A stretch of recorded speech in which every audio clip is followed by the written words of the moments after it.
श्री गणेशाय नमः। श्री जानकी वल्लभ जयते। श्री रामचरितमानस पंचम सोपान सुंदरकांड। श्लोक।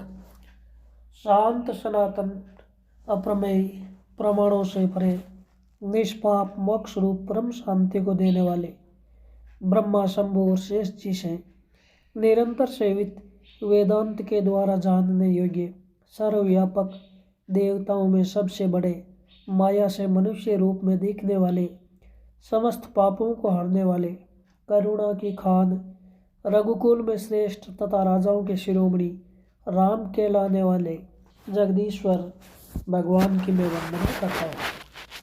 हे रघुनाथ जी, मैं सत्य कहता हूँ और फिर आप सबके अंतर आत्मा ही है।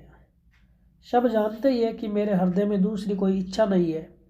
हे रघुकुल श्रेष्ठ, मुझे अपनी निर्भरा पूर्ण भक्ति दीजिए और मेरे मन को काम आदि दोषों से रहित कीजिए। अतुल बल के धाम, सोने के पर्वत, सुमेरु के समान कांतियुक्त शरीर वाले दैत्य रूपी वन को ध्वंस करने वाले अग्नि रूप ज्ञानियों में अग्रगण्य संपूर्ण गुणों के निधान वानरों के स्वामी श्री रघुनाथ जी के प्रिय भक्त पवन पुत्र हनुमान जी को भी मैं प्रणाम करता हूँ। जांबुवान के सुंदर वचन सुनकर हनुमान जी के हृदय को बहुत ही भाग्य भाए।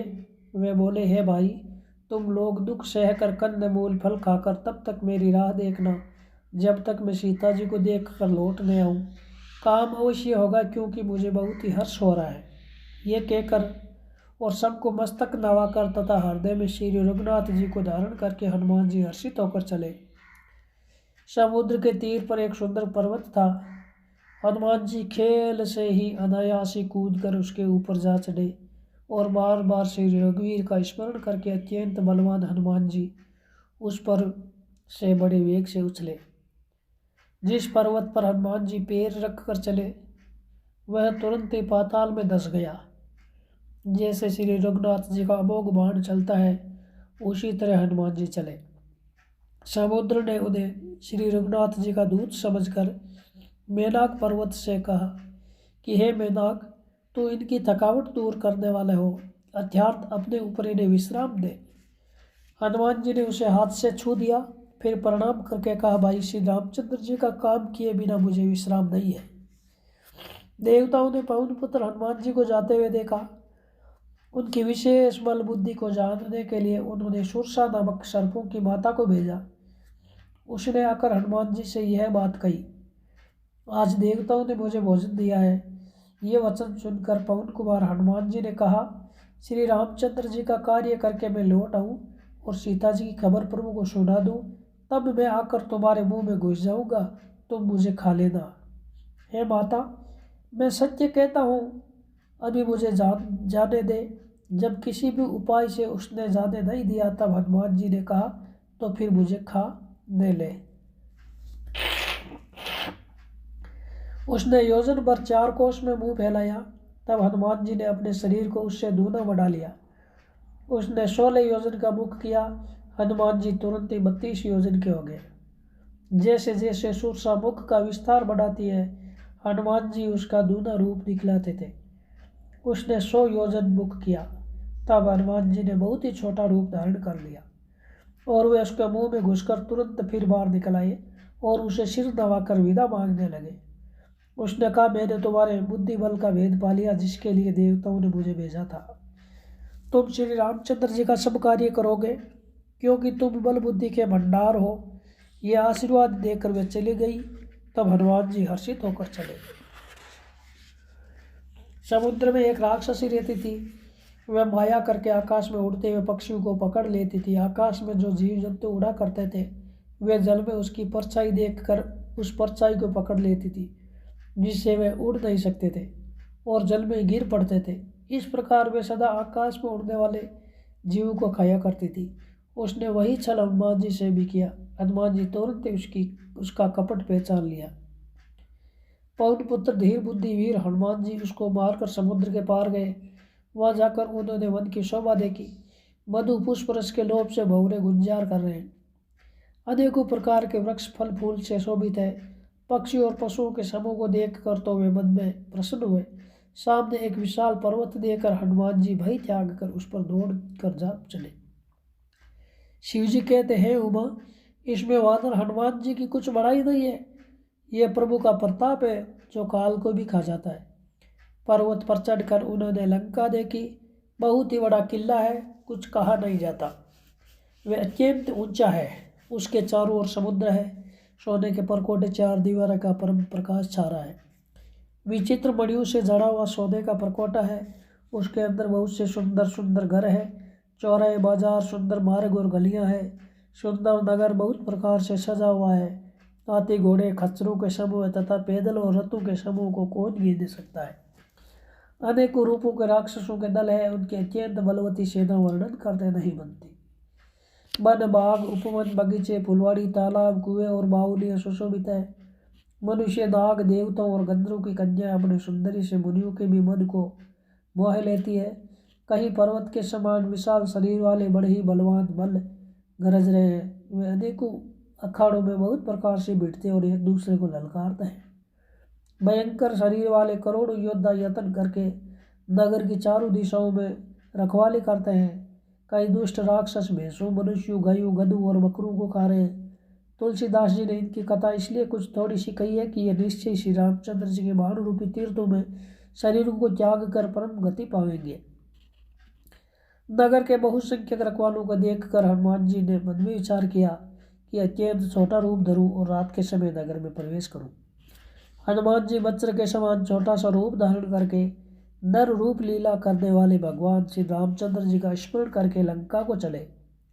लंकिनी नाम की एक राक्षसी रहती थी। वह बोली, मेरा निरादर करके बिना मुझसे पूछे कहाँ चला जा रहा है। रे मूर्ख, तूने मेरा भेद नहीं जाना। जहाँ तक जितने चोर है वे सब मेरे आहार है। महाकपि हनुमान जी ने उसे एक घुसा मारा, जिससे वह खून की उल्टी करती हुई पृथ्वी पर लुढ़क पड़ी। वह लंकिनी फिर अपने आप को संभाल कर उठी और डर के मारे हाथ जोड़कर विनती करने लगी। वह बोली, रावण को जब ब्रह्मा जी ने वर दिया था तब चलते चलते समय उन्होंने मुझे राक्षसों के विनाश की यह पहचान बता दी थी कि जब तू बंदर के मारने से व्याकुल हो जाए तब तू राक्षसों का संहार हुआ जान लेना। हे तात, मेरे बड़े पुण्य है जो मैं श्री रामचंद्र जी के दूत आपको नेत्रों से देख पाई।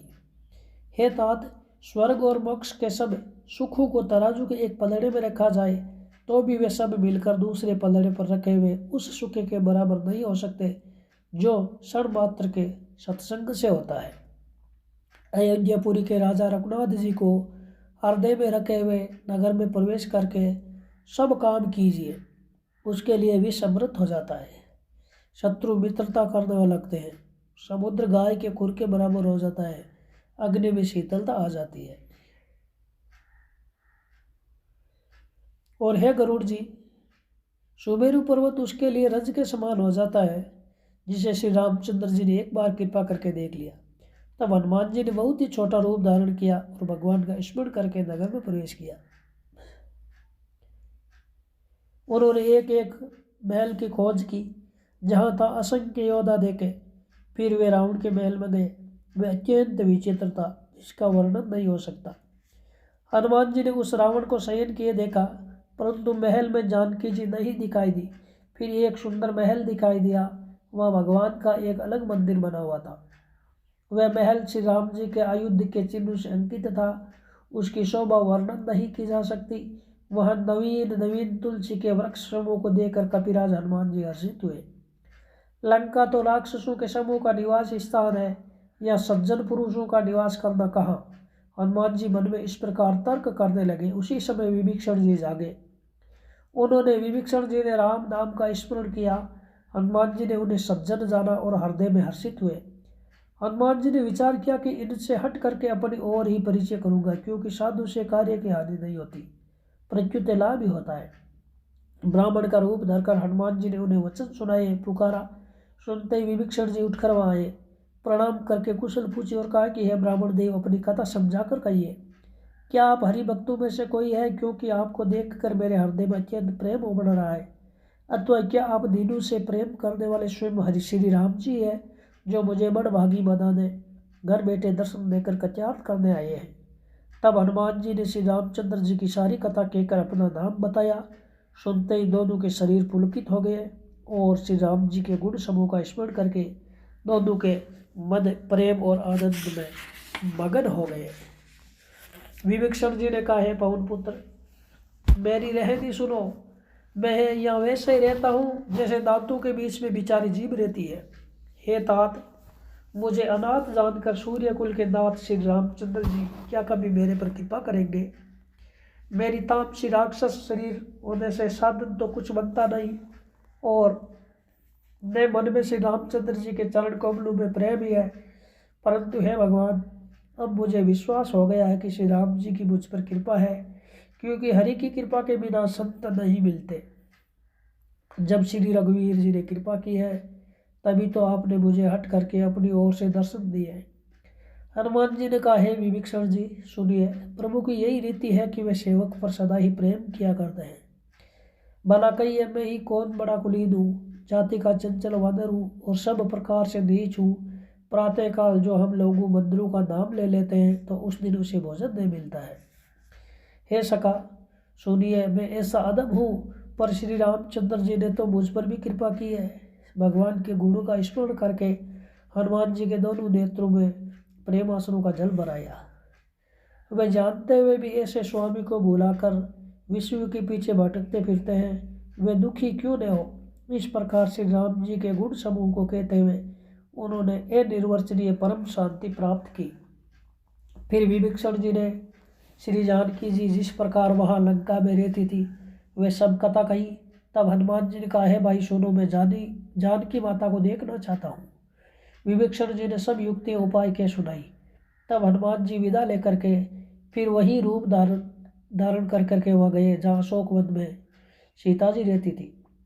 सीता जी को देखकर हनुमान जी ने उन्हें बड़ी मन ही में प्रणाम किया।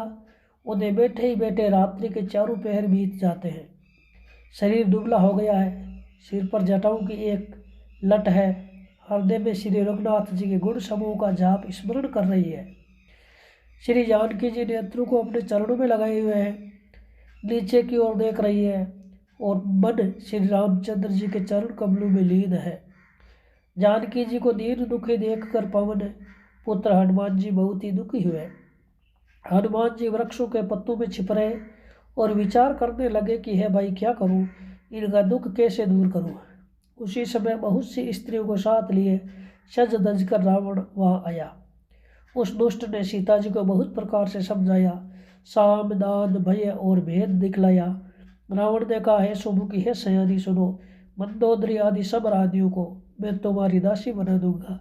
ये मेरा प्रण है, तुम एक बार मेरी ओर तो देखो तो सही। अपने परम स्नेही कौशलाधीश श्री रामचंद्र जी का स्मरण करके जानकी जी तिनके की आड़ करके कहने लगी, हे दशमुख, सुन, जुगनू के प्रकाश से कभी कमलिनी खिल सकती है क्या? जानकी जी फिर कहती है, तू अपने लिए भी ऐसा ही मन में समझ ले रे दुष्ट, तुझे श्री रघुवीर के बाण की खबर नहीं है। रे पापी, तू मुझे सौदे में हर ले आया है। रे अदब निर्लज, तुझे लज्जा नहीं आती। अपने को जुगनू के समान और श्री रामचंद्र जी को सूर्य के समान चुनकर और सीता जी के कठोर वचनों को सुनकर रावण तलवार निकालकर बड़े गुस्से में आकर बोला, सीता, तूने मेरा अपमान किया है, मैं तेरा सिर इस कठोर कृपाण से काट डालूंगा, नहीं तो अब भी जल्दी मेरी बात मान ले। हे सुमुखी, नहीं तो जीवन से हाथ धोना पड़ेगा। सीता जी ने कहा, हे दशग्रीव, प्रभु की भुजा जो श्याम कमल की माला के समान सुंदर और हाथी की सूंड के समान पुष्ट तथा विशाल है, या तो वे भुजा ही मेरे कंठ में पड़ेगी या तेरी भयानक तलवार ही। रे सट सुन, यही मेरा सच्चा प्रण है। सीता जी कहती है, हे चंद्रहास, तलवार श्री रघुनाथ जी की वीर्य की अग्नि से उत्पन्न मेरी बड़ी भारी जलन को भी तू हर ले। हे तलवार, तू शीतल तीव्र और श्रेष्ठ धारा बहती है, अत्यंत तेरी धारा ठंडी और तेज है, तू मेरे दुख के बोझ को हर ले। सीता के ये वचन सुनते ही वे मारने दौड़ा। तब मय दानव की पुत्री मंदोदरी ने नीति कहकर उसे समझाया। तब रावण ने सब राक्षसियों को बुलाकर कहा कि जाकर सीता को बहुत प्रकार से भय दिखलाओ। यदि महीने भर में ये कहा न माने तो मैं इसे तलवार निकाल कर मार डालूंगा। यूं कहकर रावण घर चला गया। यहाँ राक्षसियों के समूह बहुत से बुरे रूप धरकर सीता जी को भय दिखलाने लगे। उनमें एक त्रिजटा नाम की राक्षसी थी। उसकी रामचंद्र जी के चरणों में प्रीति थी और वह विवेक ज्ञान में निपुण थी। उसने समूह को बुलाकर अपना शोपन सुनाया और कहा, सीता जी की सेवा करके अपना कल्याण कर लो। शोपन में मैंने देखा कि एक बंदर ने लंका जला दी है, राक्षसों की सारी सेना मार डाली गई है, रावण नंगा है और गधे पर सवार है, उसके सिर मुंडे हुए हैं, बीसों भुजाएं कटी हुई है। इस प्रकार से वह दक्षिण दिशा को जा रहा है और मानो लंका विभीषण ने पाई है। नगर में श्री रामचंद्र जी की दुआई फिर गई, तब प्रभु ने सीता जी को बुला भेजा है।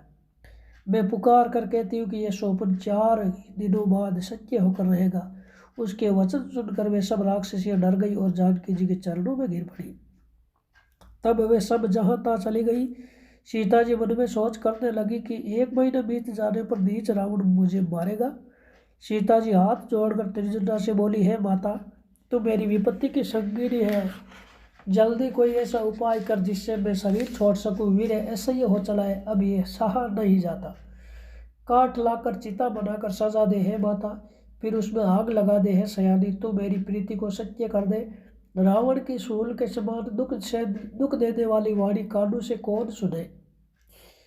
सीता जी के वचन सुनकर त्रिजटा ने चरण पकड़कर उन्हें समझाया और प्रभु का प्रताप बल और सुयश सुनाया। उसने कहा, हे सुकुमारी सुनो, रात्रि के समय आग नहीं मिलेगी। ऐसा कहकर वे अपने घर चली गई। सीता जी मन ही मन कहने लगी, क्या करूं, विधाता ही विपरीत हो गया। न आग मिलेगी न पीड़ा मिटेगी। आकाश में अंगारे प्रकट दिखाई दे रहे हैं पर पृथ्वी पर एक भी तारा नहीं आता। चंद्रमा अग्निमयी है किंतु वे भी मानो मुझे हतभागिनी जानकर आग नहीं बरसाता। हे अशोक वृक्ष, मेरी विनती सुन, मेरा शोक हर ले और अपना अशोक नाम सत्य कर। तेरे नए नए कोमल और पत्ते अग्नि के समान है। अग्नि दे वीर्य रोग का अंत मत कर, अर्थात वीर्य रोग को बढ़ाकर सीमा तक दे पहुंचा। सीता जी को वीर्य से परम व्याकुल देख कर वह क्षण हनुमान जी को कलम के समान बीता। तब हनुमान जी ने हृदय में विचार कर अंगूठी डाल दी, मानो अशोक ने अंगारा दे दिया। सीता जी ने हर्षित होकर उठकर उसे हाथों में ले लिया। तब उन्होंने राम नाम से अंकित अत्यंत सुंदर एवं मनोहर अंगूठी देखी। अंगूठी को पहचान कर सीता जी आश्चर्यचकित होकर उसे देखने लगी और हर्ष तथा विषाद से हृदय में खुला उठी। वे सोचने लगी, श्री रघुनाथ जी तो सर्वथा अजय है, उन्हें कौन जीत सकता है। और माया से, ऐसी माया के उपादान से सर्वथा रहित दिव्य चिन्ह में अंगूठी बनाई नहीं जा सकती। सीता जी मन में अनेक प्रकार के विचार कर रही थी। इसी समय हनुमान जी मधुर वचन बोले। वे श्री रामचंद्र जी के गुणों का वर्णन करने लगे। सुनते ही सीता जी का दुख भाग गया। वे कान और मन लगाकर उन्हें सुनने लगी। हनुमान जी ने आदि से लेकर सारी कथा कह सुनाई। सीता जी बोली, जिसने कानों के लिए अमृत रूप ये सुंदर कथा कही, वह है भाई प्रकट क्यों नहीं होता। तब हनुमान जी पास चले गए। उन्हें देखकर सीता जी फिरकर मुंह फेर कर बैठ गई। उनके मन में आश्चर्य हुआ। हनुमान जी ने कहा, है माता जानकी, मैं श्री राम जी का दूत हूँ, करुणा निधान की सच्ची शपथ करता हूँ। है माता, ये अंगूठी मैं ही लाया हूँ। श्री राम जी ने मुझे आपके लिए ये सही दानी निशानी या पहचान दी है। सीता जी ने पूछा, नर और वानर का संग कहो कैसे हुआ। तब हनुमान जी ने जैसे संग हुआ था वे सब कथा कही। हनुमान जी के प्रेम युक्त वचन सुनकर सीता के मन में विश्वास उत्पन्न हो गया। उन्होंने जान लिया कि यह मन वचन और कर्म से कृपा सागर श्री रघुनाथ जी का दास है।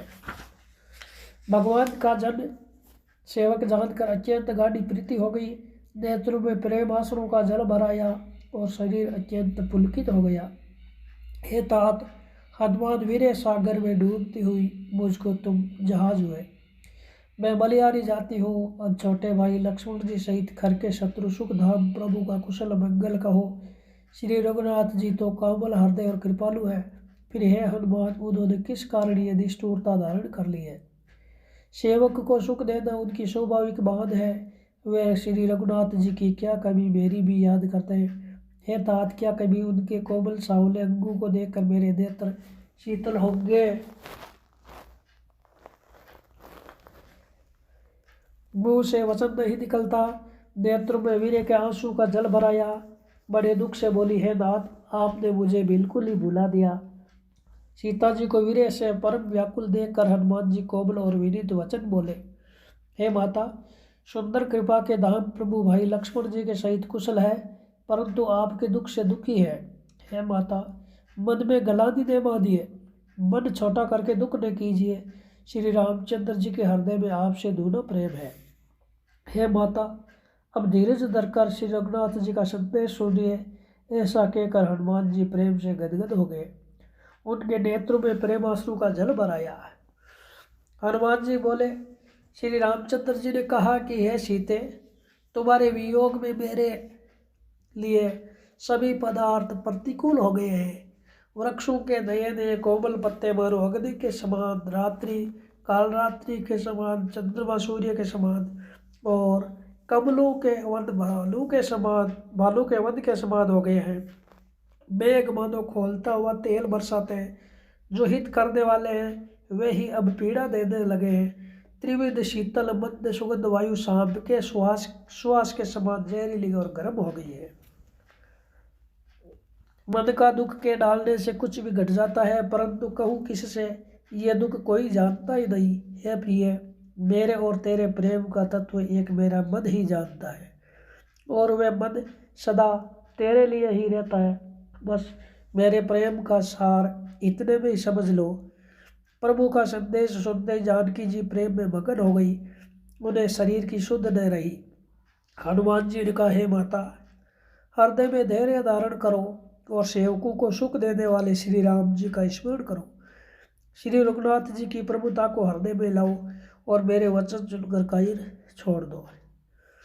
राक्षसों के समूह पतंगों के समान और श्री रघुनाथ जी के बाण अग्नि के समान है। हे माता, हृदय में धैर्य धारण करो और राक्षसों को जला ही समझो।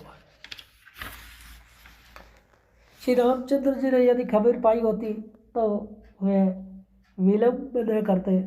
हे जानकी जी, राम बाण रूपी सूर्य के उदय होने पर राक्षसों की सेना रूपी अंधकार कहाँ रह सकता है।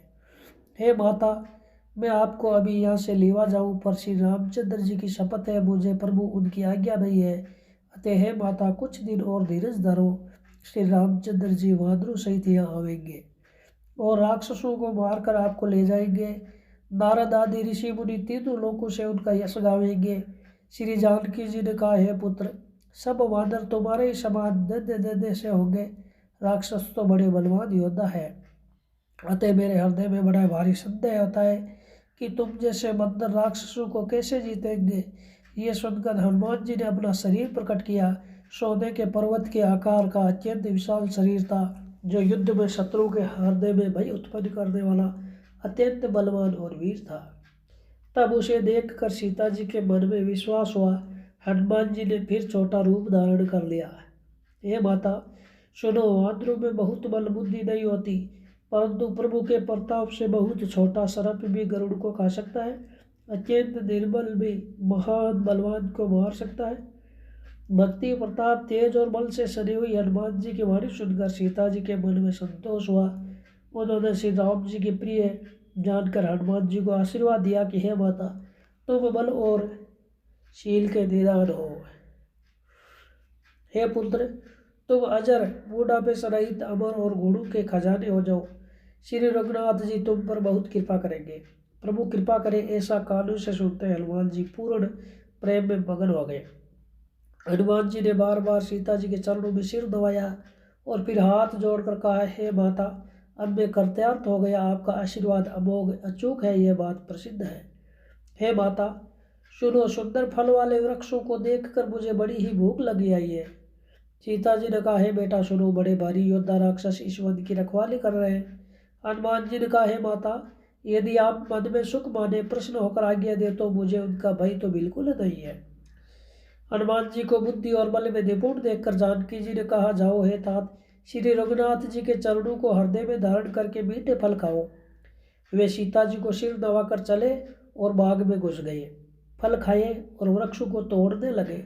वहाँ बहुत से योद्धा रखवाले थे। उनमें से कुछ को मार डाला और कुछ ने जाकर रावण से पुकार की और कहा, हे नाथ, एक बड़ा भारी बंदर आया है। उसने अशोक वाटिका उजाड़ डाली है, फल खाए, वृक्षों को उखाड़ डाला और रखवालों को मसल मसल कर जमीन पर डाल दिया।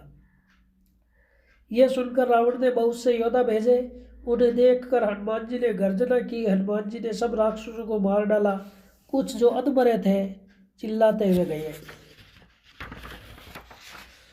फिर रावण ने अक्षय कुमार को भेजा। वे असंख्य श्रेष्ठ योद्धाओं को साथ लेकर चला।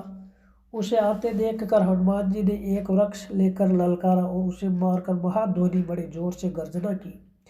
उन्होंने सेना में कुछ को मार डाला और कुछ को मसल डाला और कुछ को पकड़ पकड़ कर ढोल में मिला दिया। कुछ ने फिर जाकर पुकार की, है प्रभु, मंत्र बहुत ही भयंकर है, मुंडकुंड है, मंत्र बहुत ही बलवान है। पुत्र का वध सुनकर रावण क्रोधित हो उठा और उसने बलवान मेघनाथ को भेजा। उसने कहा कि हे पुत्र, मारना नहीं, उसे बांध लाना। उस मंत्र की देखा जाए कि कहाँ का है। इंद्र को जीतने वाला अतुल्य योद्धा मेघनाथ चला। भाई का मारा जाना सुन उसे क्रोध हो आया। हनुमान जी ने देखा कि अब की भयानक योद्धा आया है। तब वे कटकटा कर गरजे और दौड़े। उन्होंने एक बहुत बड़ा वृक्ष उखाड़ लिया और लंकेश और रावण के पुत्र मेघनाथ को बिना रथ का कर दिया। रथ को तोड़कर उसे नीचे पटक दिया। उसके साथ जो बड़े बड़े योद्धा थे उनको पकड़ पकड़ कर हनुमान जी अपने शरीर से मसलने लगे। उन सबको मारकर फिर मेघनाथ से लड़ने लगे। लड़ते हुए ऐसे मालूम होते थे मानो दो गजराज भिड़ गए हो। हनुमान जी ने उसे एक घूसा मारकर वृक्ष ऊपर जा चढ़े। उनको क्षण भर के लिए मूर्छा आ गई। फिर उठकर उसने बहुत माया रची, परंतु पवन के पुत्र उससे जीते नहीं जाते। अंत में उसने ब्रह्मास्त्र का संधान किया। तब हनुमान जी ने मन में विचार किया कि यदि ब्रह्मास्त्र को नहीं मानता हूं तो उसकी अपार महिमा मिट जाएगी। उसने हनुमान जी को ब्रह्म बाण मारा, जिसके लगते ही वे वृक्ष से नीचे गिर पड़े, परंतु गिरते समय भी उन्होंने बहुत सी सेना मार डाली। जब उसने देखा कि हनुमान जी मूर्छित हो गए तब वे उनको नागपाश में बांध कर ले गया। शिव जी कहते हैं, भवानी सुनो, जिनका नाम जपकर ज्ञानी विवेकी मनुष्य संसार जन्म मरण के बंधन को काट डालते हैं, उनका दूध कहीं बंधन में आ सकता है क्या। किंतु प्रभु के कार्य के लिए हनुमान जी ने स्वयं अपने को बंधा लिया।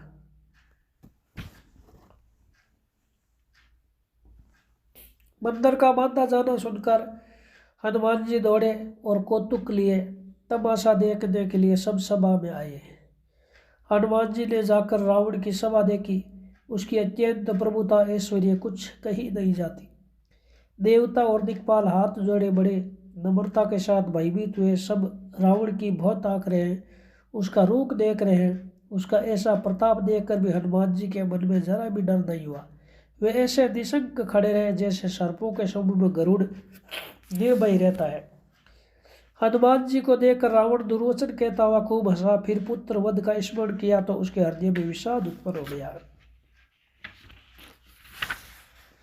लंकापति रावण ने कहा, रे वानर, तू कौन है? किसके बल पर तूने वन को उजाड़ कर नष्ट कर डाला? क्या तूने कभी मुझे मेरा नाम और यश कानों से नहीं सुना? रेसट, मैं तुझे अत्यंत निशंक देख रहा हूँ। तूने किस अपराध से राक्षसों को मारा? रे मूर्ख, बता, क्या तुझे प्राण जाने का भय नहीं है? हनुमान जी ने कहा, हे रावण, सुन, जिनका बल पाकर माया संपूर्ण ब्रह्मांडों के समूह की रचना करती है, जिनके बल से है 10 शीर्ष ब्रह्मा विष्णु महेश सृष्टि का सर्जन पालन और संहार करते हैं, जिनके बल से 10 सहस्त्र मुख वाले शेष जी पर्वत और वन सहित समस्त ब्रह्मांड को सिर पर धारण करते हैं, जो देवताओं की रक्षा के लिए नाना प्रकार की देह धारण करते हैं, और जो तुम्हारे जैसे मूर्खों को शिक्षा देने वाले हैं, जिन्होंने शिव जी के कठोर धनुष को तोड़ डाला और उसी के राजाओं के समूह का गर्व चूर्ण कर दिया, जिन्होंने खरदूषण तिरसरा और बाली को मार डाला, जो सब के सब अतुलनीय बलवान थे, जिनके लेश मात्र बल से तुमने समस्त चराचर जगत को जीत लिया और जिनकी प्रिय पत्नी को तुम हर लाए, मैं उन्हीं का दूत हूँ। मैं तुम्हारी प्रभुता को खूब जानता हूँ। सहस्त्र भाव से तुम्हारी लड़ाई हुई थी और बाली से युद्ध करके तुमने यश प्राप्त किया था। हनुमान जी के मार्मिक वचन सुनकर रावण ने हंसकर बात टाल दी। हे स्वामी, मुझे भूख लगी थी, इसलिए मैंने फल खाए और वानर स्वभाव के कारण वृक्ष तोड़े। हे निशाचरों के मालिक, देह सबको परम प्रिय है, तो मार्ग पर चलने वाली दुष्ट राक्षस जब मुझे मारने लगे, तब जिन्होंने मुझे मारा उनको मैंने भी मारा। उस पर तुम्हारे पुत्र ने मुझको बांध लिया, किंतु मुझे अपने मन जाने की कुछ भी लज्जा नहीं है। मैं तो अपने प्रभु का कार्य किया चाहता हूँ। हे रावण, मैं हाथ जोड़कर तुमसे विनती करता हूँ, तुम अभिमान छोड़कर मेरी सीख सुनो। तुम अपने पवित्र कुल का विचार करके देखो और ब्रह्म को छोड़कर भक्त भयहारी भगवान को भजो। जो देवता, राक्षस और समस्त चराचर को खा जाता है, वे काल भी जिनके डर से अत्यंत डरता है, उनसे कदापि वैर न करो और मेरे कहने से जानकी जी को दे दो। खर के शत्रु श्री रघुनाथ जी शरणागतों के रक्षक और दया के समुद्र है। शरण जाने पर प्रभु तुम्हारा अपराध भुलाकर तुम्हें अपनी शरण में रख लेंगे। तुम श्री राम जी के चरण कमलों को हृदय में धारण करो और लंका का अचल राज्य करो। ऋषि पुलस्त्य जी का यश निर्मल चंद्रमा के समान है, उस चंद्रमा में तुम कलंक न बनो। राम नाम के बिना वाणी शोभा नहीं पाती। मन मोह के छोड़ विचार कर देखो। हे देवताओं के शत्रु, जब गहनों से सजी हुई सुंदरी स्त्री भी कपड़ों के बिना नंगी शोभा नहीं पाती है।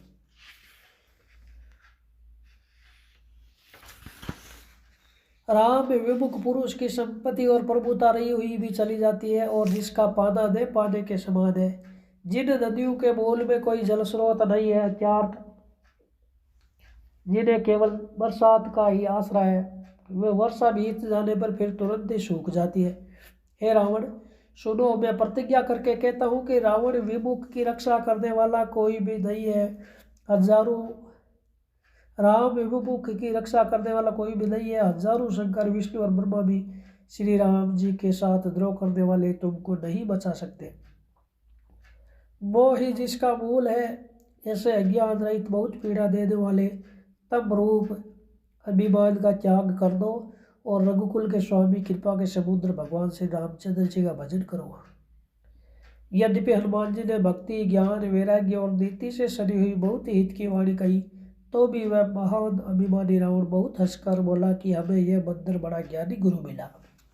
रे दुष्ट, तेरी मृत्यु निकट आ गई है। अदम, मुझे शिक्षा देने चला है। हनुमान जी ने कहा, इससे उल्टा ही होगा, अर्थात मृत्यु तेरी निकट आई है, मेरी नहीं है। यह तेरा मति ब्रह्म बुद्धि का फेर है, मैंने प्रत्यक्ष जान लिया है। हनुमान जी के वचन सुनकर वह बहुत ही कुपित हो गया और बोला, रे इस मूर्ख का प्राण शीघ्र ही क्यों नहीं हर लेते। सुनते ही राक्षस उन्हें मारने दौड़े। उसी समय मंत्रियों के साथ विभीषण सिंह वहां पहुंचे। उन्होंने सिर दबाकर और बहुत विनय करके रावण से कहा कि दूत को मारना नहीं चाहिए, यह नीति के विरुद्ध है। गोसाई, कोई दूसरा दंड दिया जाए। सबने कहा, भाई यह सलाह उत्तम है। यह सुनते ही रावण हंसकर बोला, अच्छा तो बंदर को अंग भंग करके भेज लौट दिया जाए। मैं सबको समझा कर कहता हूँ कि बंदर की ममता पूंछ पर होती है, अतः तेल में कपड़ा डुबोकर उसे उसकी पूंछ में बांध कर फिर आग लगा दो। जब बिना पूंछ का ये बंदर वहां जाएगा, तब यह मूर्ख अपने मालिक को साथ ले आएगा, जिनकी इसने बहुत बड़ाई की है। मैं जरा उनकी प्रभु सामर्थ्यता तो देखूं। ये वचन सुनते ही हनुमान जी मन में मुस्कुराए और मन ही मन बोले कि मैं जान गया, सरस्वती जी इससे ऐसी बुद्धि देने में सहायक हुई है। रावण के वचन सुनकर मूर्ख राक्षस वही पूंछ में आग लगाने की तैयारी करने लगे। पूंछ के लपट में इतना कपड़ा और घी तेल लगा कि नगर में कपड़ा, घी और तेल नहीं रह गया। हनुमान जी ने ऐसा खेल किया कि पूंछ बढ़ गई, लंबी हो गई। नगर निवासी लोग तमाशा देखने आए। वे हनुमान जी को पैर से ठोकर मारते हैं और उनकी बहुत हंसी करते हैं, ढोल बजाते हैं। सब लोग तालियां पीटते हैं। हनुमान जी को नगर में फिराकर फिर पूंछ में आग लगा दी। अग्नि को जलते हुए देखकर हनुमान जी तुरंत ही बहुत छोटे रूप में हो गए। बंधन से निकलकर वे सोने की अठारी पर जा चढ़े। उनको देखकर राक्षसियों की स्त्रियां भयभीत हो गई। उस समय भगवान की प्रेरणा से उनचासु पवन चलने लगे। हनुमान जी अट्टहास करके गरजे और बढ़कर आकाश से जा लगे। देह बड़ी विशाल परंतु बहुत ही हल्की फुर्ती है। वे दौड़कर एक महल से दूसरे महल पर चढ़ जाते हैं। नगर जल रहा है, लोग बेहाल हो गए हैं। आग की करोड़ों भयंकर लपटें झपट रही है। हाय बप्पा, हाय मैया, इस अवसर पर हमें कौन बचावेगा। चारों ओर यही पुकार सुनाई पड़ रही है। हमने तो पहले ही कहा था कि वानर नहीं है, वानर का रूप धरे कोई देवता है। साधु के अपमान का ये फल है कि नगर अनाथ के नगर की तरह जल रहा है। हनुमान जी ने एक ही क्षण में सारा नगर जला डाला, एक विभीषण का घर नहीं जलाया। शिव जी कहते हैं, पार्वती जिन्होंने अग्नि को बनाया, हनुमान जी उन्हीं के दूत हैं, इसी कारण वे अग्नि से नहीं जले। हनुमान जी ने उलट पलट कर एक ओर से दूसरी ओर तक सारी लंका जला दी, फिर वे समुद्र में कूद पड़े। पूछ बुझाकर थकावट दूर करके और फिर छोटा सा रूप धारण करके हनुमान जी श्री जानकी जी के सामने हाथ जोड़कर जा खड़े हुए। हनुमान जी ने कहा, हे माता, मुझे कोई चिन्ह पहचान दीजिए जैसे श्री रघुनाथ जी ने मुझे दिया था। तब श्री सीता जी ने चूड़ामणि उतार कर दी। हनुमान जी ने उसको हर्षपूर्वक ले लिया। जानकी जी ने कहा, हे तात, मेरा प्रणाम निवेदन कर दो। इस प्रकार कहना है, प्रभु, यद्यपि आप सब प्रकार से पूर्ण काम है, आपको किसी प्रकार की कामना नहीं है, तथापि दीनों पर दया करना आपका विरध है, और मैं दीन हूँ, अतः उस विरध को याद करके हे नाथ मेरे भारी संकट को दूर कीजिए। हे तात, इंद्रपुत्र जयंत की कथा घटना सुनाना और प्रभु को उनके बाण का प्रताप समझाना, स्मरण कराना, यदि महीने भर में नाथ ने आए तो मुझे जीत ही नहीं पाएंगे। हे हनुमान, कहो मैं किस प्रकार प्राण रखूं। हे तात, तुम भी अब जाने को कह रहे हो। तुमको देख कर छाती ठंडी हुई थी, फिर मुझे वही दिन और वही रात। हनुमान जी ने जानकी जी को समझाकर बहुत प्रकार से धीरज दिया और उनके चरण कमलों में सिर दबाकर श्री राम जी के पास गमन किया। चलते समय उन्होंने महाधवनी से भारी गर्जना किया, जिसे सुनकर राक्षसों की स्त्रियों के गर्भ गिरने लगे। समुद्र लांग कर वे इस पार गए आए और उन्होंने वानरों को किलकिला शब्द हर्षध्वनि सुनाया। हनुमान जी को देखकर सब हर्षित हो गए और तब वानरों ने अपना नया जन्म समझा। हनुमान जी का मुख प्रसन्न है और शरीर में तेज विराजमान है, जिससे उन्होंने समझ लिया कि ये श्री रामचंद्र जी का कार्य कराए हैं। सब हनुमान जी से मिले और बहुत ही सुख हुए, जैसे तड़पती हुई मछली को जल मिल गया हो। सब हर्षित होकर नए नए इतिहास पूछते कहते हुए श्री रघुनाथ जी के पास चले। तब सब लोग मधुवन के भीतर आए और अंगद की सम्मति से सबने मधुवन फल या मधु और फल खाए। जब रखवाले बरसने लगे तब गुस्सू की मारते ही सब रखवाले भाग छूटे। उन सब ने जाकर पुकारा कि युवराज अंगद वन उजाड़ रहे। यह सुनकर सुग्रीव हर्षित हुए कि वानर प्रभु का कार्य कर आए हैं। यदि सीता जी की खबर न पाई तो क्या यह मधुवन के फल खा सकते थे। इस प्रकार राजा सुग्रीव मन में विचार कर ही रहे थे कि समाज सहित वानर आ गए। सबने आकर सुग्रीव के चरणों में सिर दबाया। कपिराज सुग्रीव सभी से बड़े प्रेम के साथ मिले, उन्होंने कुशल पूछी। तब वानरों ने उत्तर दिया, आपके चरणों के दर्शन से सब कुशल है। श्री राम जी की कृपा से विशेष कार्य हुआ, कार्य में विशेष सफलता हुई है। हे नाथ, हनुमान जी ने सब कार्य किया और सब वानरों के प्राण बचा लिए। यह सुनकर सुग्रीव जी हनुमान जी से फिर मिले और सब वानरों समेत श्री रघुनाथ जी के पास चले। श्री राम जी ने सब वानरों को कार्य किए हुए आते देखा, तब उनके मन में विशेष हर्ष हुआ। दोनों भाई स्फटिक शिला पर बैठे थे। सब वानर जाकर उनके चरणों पर गिर पड़े। दया की राशि श्री रघुनाथ जी सबसे प्रेम सहित गले लगकर मिले और कुशल पूछी। वानरों ने कहा, हे नाथ, आपके चरण कमलों के दर्शन पाने से अब कुशल है। जाम्बवंत ने कहा, हे रघुनाथ जी सुनिए। हे नाथ, जिस पर आप दया करते हैं उसे सदा कल्याण और निरंतर कुशल है। देवता, मनुष्य और मुनि सभी उस पर प्रसन्न रहते हैं। वही विजय है, वही विनय है और वही गुणों का समुद्र बन जाता है। उसी का सुंदर यश तीनों लोकों में प्रकाशित होता है। प्रभु की कृपा से सब कार्य हुआ, आज हमारा जन्म सफल हो गया। हे नाथ, पवन पुत्र हनुमान ने जो करनी की उसका हजार मुखों से भी वर्णन नहीं किया जा सकता। तब जाम्बवान ने हनुमान जी के सुंदर चरित्र कार्य रघुनाथ जी को सुनाए। वे चरित्र सुनने पर कृपा निधि श्री रामचंद्र जी के मन को बहुत ही अच्छे लगे।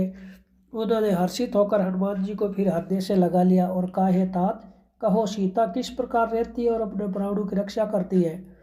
हनुमान जी ने कहा, आपका नाम रात दिन पहरा देने वाला है, आपका ध्यान किवाड़ है, नेत्रों को अपने चरणों में लगाई रहती है, यही ताला लगा है, फिर प्राण जाए तो किस मार्ग से। चलते समय उन्होंने मुझे चूड़ामणि उतार कर दी। श्री रघुनाथ जी ने उसे लेकर हृदय से लगा लिया। हनुमान जी ने फिर कहा, हे नाथ, दोनों नेत्रों में जल भरकर जानकी जी से मुझे कुछ वचन कहे। छोटे भाई समेत प्रभु के चरण पकड़ना और कहना कि आप दीन बंधु हैं, शरणागत के दुखों को हरने वाले हैं, और मैं मन वचन और कर्म से आपके चरणों की अनुरागिणी हूँ। फिर स्वामी आपने मुझे किस अपराध से त्याग दिया?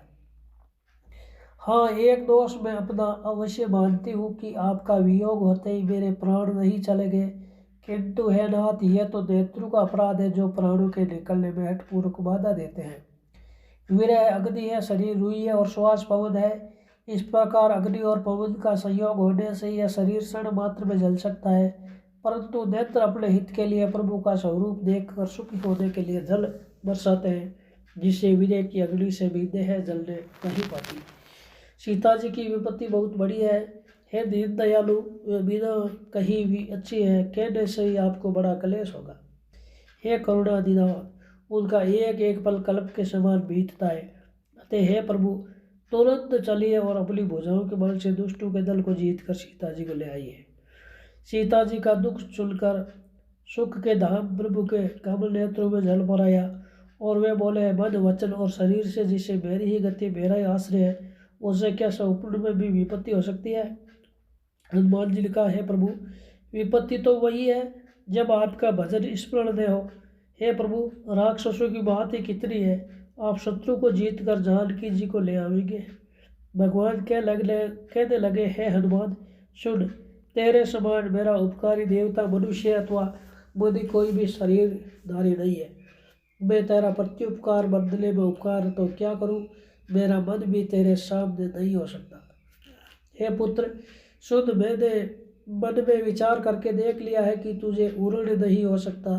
देवताओं के रक्षक प्रभु बार बार हनुमान जी को देख रहे हैं, नेत्रों में प्रेमाश्रु का जल भरा है और शरीर अत्यंत पुलकित है। प्रभु के वचन सुनकर और उनके मुख और अंगों को देखकर हनुमान जी हर्षित हो गए और प्रेम में विकल होकर, हे भगवान, मेरी रक्षा करो कहते हुए श्री राम जी के चरणों में गिर पड़े। प्रभु उनको बार बार उठाना चाहते हैं, परंतु प्रेम में डूबे हुए हनुमान जी को चरणों से उठाना सुहाता नहीं। प्रभु का चरण कमल हनुमान जी के सिर पर है। उस स्थिति का स्मरण करके शिव जी प्रेम मगन हो गए। फिर मन को सावधान करके शंकर जी अत्यंत सुंदर कथा कहने लगे। हनुमान जी को उठाकर प्रभु ने हृदय से लगाया और हाथ पकड़कर अत्यंत निकट बैठा लिया। हे हनुमान, बताओ तो, रावण के द्वारा सुरक्षित लंका और उसके बड़े बड़े बांके किले को तुमने किस तरह जलाया? हनुमान जी ने प्रभु को प्रसन्न जाना और वे अभिमान रहित वचन बोले, बंदर का बस यही बड़ा पुरुषार्थ है कि वे एक डाल से दूसरी डाल पर चला जाता है। मैंने जो समुद्र लांघ कर सोने का नगर जलाया और राक्षस गण को मारकर अशोक वन को उजाड़ डाला, वे सब तो हे रघुनाथ जी आप ही का प्रताप है। हे नाथ, इसमें मेरी प्रभुता बढ़ाई कुछ भी नहीं है। हे प्रभु, जिस पर आप प्रसन्न हो उसके लिए कुछ भी कठिन नहीं है। आपके प्रभाव से रुई, जो स्वयं बहुत जल्दी जल जाने वाली वस्तु है, बड़वादल को निश्चय जला सकती है, अर्थात असंभव भी संभव हो सकता है। हे नाथ, मुझे अत्यंत सुख देने वाली अपनी निश्चल भक्ति कृपा करके दीजिए। हनुमान जी की अत्यंत सरल वाणी सुनकर, हे भवानी, तब प्रभु श्री रामचंद्र जी ने एवं वस्तु ऐसा ही हो कहा। हे उमा, जिसने श्री राम जी का स्वभाव जान लिया, उसे भजन छोड़कर दूसरी बात ही नहीं सुहाती। यह स्वामी सेवक का संवाद जिसके हृदय में आ गया, वही श्री रघुनाथ जी के चरणों की भक्ति पा गया। प्रभु के वचन सुनकर वानरगण कहने लगे, कृपालु आनंद कंद श्री राम जी की जय हो, जय हो, जय हो। तब श्री रघुनाथ जी ने कपिराज सुग्रीव को बुलाया और कहा, चलने की तैयारी करो। अब विलंब किस कारण किया जाए? वानरों को तुरंत आज्ञा दो। भगवान की यह लीला रावण वध की तैयारी देखकर बहुत से फूल बरसाकर और हर्षित होकर देवता आकाश से अपने अपने लोक को चले। वानर राज सुग्रीव ने शीघ्र ही वानरों को बुलाया। सेनापतियों के समूह आ गए। वानर भालू के झुंड अनेक रंगों के हैं और उनमें अतुलनीय बल भी है। वे प्रभु के चरण कमलों में सिर नवाते हैं। महान बलवान रीछ और वानर गरज रहे हैं। श्री राम जी ने वानरों की सारी सेना देखी, तब कमल नेत्र से कृपा पूर्वक उनकी ओर दृष्टि डाली। राम कृपा का बल पाकर श्रेष्ठ वानर मानो पंख वाले बड़े पर्वत हो गए। तब श्री राम जी ने हर्षित होकर प्रस्थान कूच किया। अनेक सुंदर और शुभ शकुन हुए, जिनकी कीर्ति सब मंगलों से पूर्ण है उनके प्रस्थान के समय शकुन होना यह नीति है, लीला की मर्यादा है। प्रभु का प्रस्थान जानकी जी ने भी जान लिया। उनके बाएं अंग फड़क फड़क कर मानो कह देते हैं कि श्री राम जी आ रहे हैं। जानकी जी को जो जो सुकुन होते थे वही वही रावण के लिए अपसुकुन हुए। सेना चली, उसका वर्णन कौन कर सकता है। असंख्य वानर और भालू गर्जना कर रहे हैं। दंड ही जिनके शास्त्र है वे इच्छा अनुसार सर्वत्र बेरोक टोक चलने वाले रीछ वानर पर्वतों और वृक्षों को धारण किए, कोई आकाश मार्ग से और कोई पृथ्वी पर चले जा रहे हैं। वे सिंह के समान गर्जना कर रहे हैं। उनके चलने और गर्जन से दिशाओं के हाथी विचलित होकर चिंगाड़ कर रहे हैं। दिशाओं के हाथी चिंगाड़ने लगे, पृथ्वी डोलने लगी, पर्वत चंचल हो गए, कांपने लगे और समुद्र खलबला उठे। गंधर्व देवता मुनि नाग किन्नर सब के सब मन में हर्षित हुए कि अब हमारे दुख टल गए हैं। अनेकों करोड़ों भयानक वानर योद्धा खटखटा रहे हैं और करोड़ों ही दौड़ रहे हैं। प्रबल प्रताप कौशलनाथ श्री रामचंद्र जी की जय हो, ऐसा पुकारते हुए वे उनके गुण समूह को गा रहे हैं। उदार परम श्रेष्ठ एवं महान सरफराज शेष जी भी सेना का बोझ नहीं सह सकते। वे बार बार मोहित हो जाते हैं, घबरा जाते हैं और पुनः पुनः कच्छप की कठोर पीठ को दांतों से पकड़ लेते हैं। ऐसा कहते हैं त्याग बार बार दांतों को गड़ाकर कच्छप की पीठ पर लकीर सी खींचते हुए वे कैसे शोभा दे रहे हैं, मानो श्री रामचंद्र जी की सुंदर प्रस्थान यात्राओं को परम सुहावनी जानकर उनकी अचल पवित्र कथा को सरफराज शेष जी कच्छप की पीठ पर लिख रहे हो। इस प्रकार कृपानिधान श्री रामचंद्र जी समुद्र तट पर जा उतरे। अनेकों रीछ वानर वीर जहाँ तहाँ फल खाने लगे। वहाँ जब से हनुमान जी लंका को जलाकर गए तब से राक्षस भयभीत रहने लगे। अपने अपने घरों में सब विचार करते हैं कि अब राक्षस कुल की रक्षा का कोई उपाय नहीं है। जिसके दूत बल का वर्णन नहीं किया जा सकता, उसके स्वयं नगर में आने पर कौन भलाई है। हम लोगों की बड़ी बुरी दशा होगी। दूतियों से नगरवासियों के वचन सुनकर मंदोदरी बहुत ही व्याकुल हो गई। वे एकांत में हाथ जोड़कर पति के चरणों लगी और नीति रस में पगी हुई वाणी बोली, है प्रियतम, श्री हरि से विरोध छोड़ दिए, मेरे कहने को अत्यंत हितकर जानकर हृदय में धारण कीजिए। जिनके दूत की करने का विचार करते स्मरण आते ही राक्षसों की स्त्रियों के गर्भ गिर जाते हैं। हे प्यारे स्वामी, यदि भला चाहते हैं तो अपने मंत्री को बुलाकर उसके साथ उनकी स्त्री को भेज दीजिए। सीता आपके कुल रूपी कमलों के वन को दुख देने वाली जाड़े की रात्रि के समान आई है। हे नाथ सुनिए, सीता को दिए लौटाए बिना शंभु और ब्रह्मा के किए भी आपका भला नहीं हो सकता। श्री राम जी के बाण सर्पों के समूह के समान है और राक्षसों के समूह मेंढक के समान है। जब तक वे इन्हें ग्रस्त नहीं लेते, निगल नहीं जाते, तब तक हट छोड़कर उपाय कर लीजिए।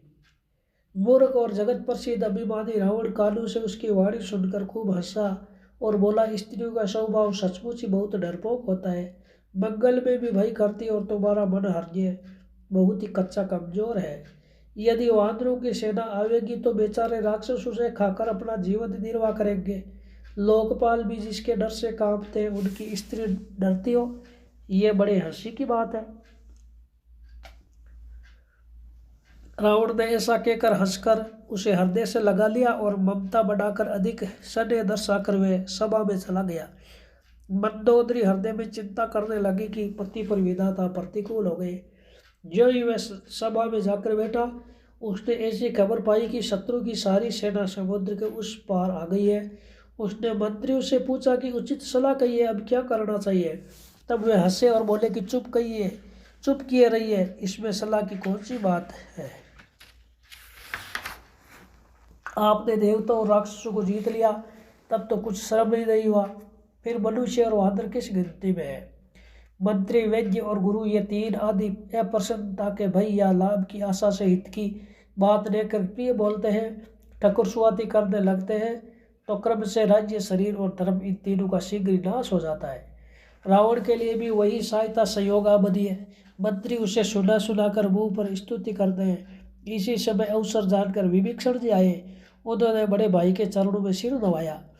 फिर वे सिर नवाकर अपने आसन पर बैठ गए और आज्ञा पाकर ये वचन बोले, हे कृपालु, जब आपने मुझसे बात राय पूछी है तो हे तात, मैं अपनी बुद्धि के अनुसार आपके हित की बात कहता हूँ।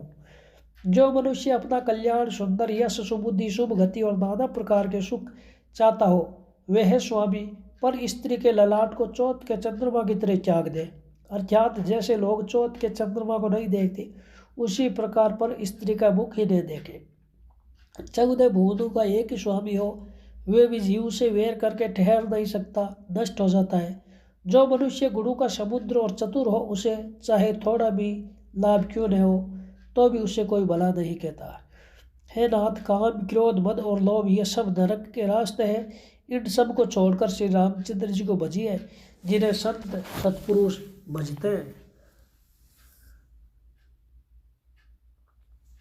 हे तात, राम मनुष्यों के राजा नहीं है, वे समस्त लोकों के स्वामी और काल के भी काल है। वे संपूर्ण ऐश्वर्य, यश, श्री, धर्म, वैराग्य एवं ज्ञान के भंडार भगवान है। वे निरामय, विकार रहित, अजन्मा, व्यापक, अजय, अनादि और अनंत ब्रह्म है। उन कृपा के समुद्र भगवान ने पृथ्वी, ब्राह्मण, गौ और देवता को हित करने के लिए ये मनुष्य शरीर धारण किया है। हे भाई सुनिए, वे सेवकों को आनंद देने वाले, दुष्टों के संगों का नाश करने वाले और वेद तथा धर्म की रक्षा करने वाले हैं। वेर त्याग कर उन्हें मस्तक नवाइए। वे श्री रघुनाथ जी शरणगत का दुख नाश करने वाले हैं। हे नाथ, उन प्रभु सर्वेश्वर को जो जानकी जी दे दीजिए और बिना ही कारण स्नेह करने वाले श्री राम को भजिए।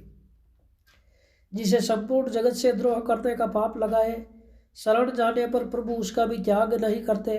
जिनका नाम तीनों तापों का नाश करने वाला है, वही प्रभु भगवान मनुष्य रूप में प्रकट हुए हैं। हे रावण, हृदय में ये समझ लीजिए। हे 10 शीश, मैं बार बार आपके चरणों लगता हूँ और विनती करता हूँ कि मान, मोह और मन को त्याग कर आप कौशलपति श्री राम जी का भजन कीजिए।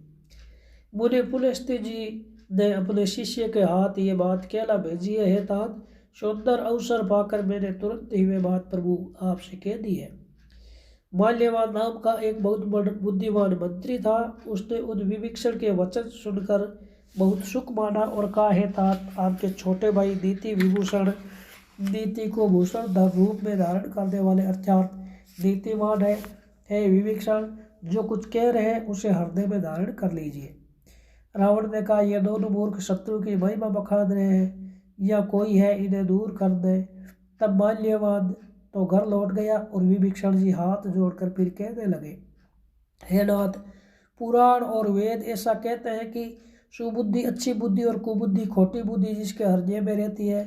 जहाँ सुबुद्धि है वहाँ नाना प्रकार की संपदाएं, सुख की स्थिति रहती है, और जहाँ कुबुद्धि है वहाँ परिणाम में विपत्ति, दुख रहती है। आपके हृदय में उल्टी बुद्धि अवश्य है, इसी से आप हित को अहित और शत्रु को मित्र मान रहे हैं।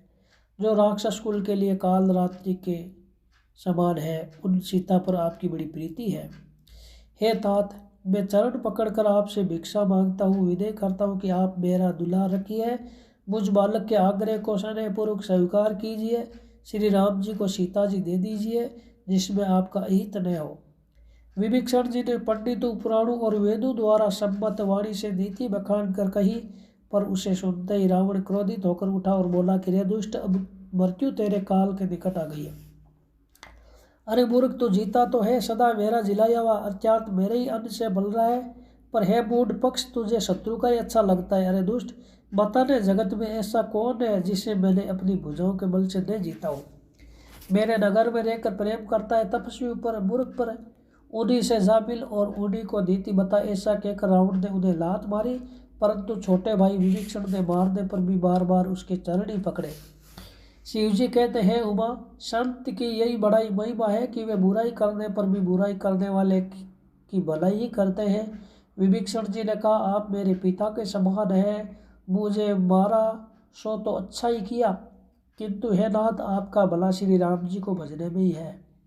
इतना कहकर विभीषण अपने मंत्रियों को साथ लेकर आकाश मार्ग से गए और सबको सुनाकर वे ऐसा कहने लगे, श्री रामचंद्र जी सत्य संकल्प एवं प्रभु है, और हे रावण, तुम्हारी सभा काल के वश है, अतः मैं अब श्री रघुवीर जी की शरण जाता हूँ, मुझे दोष न देना।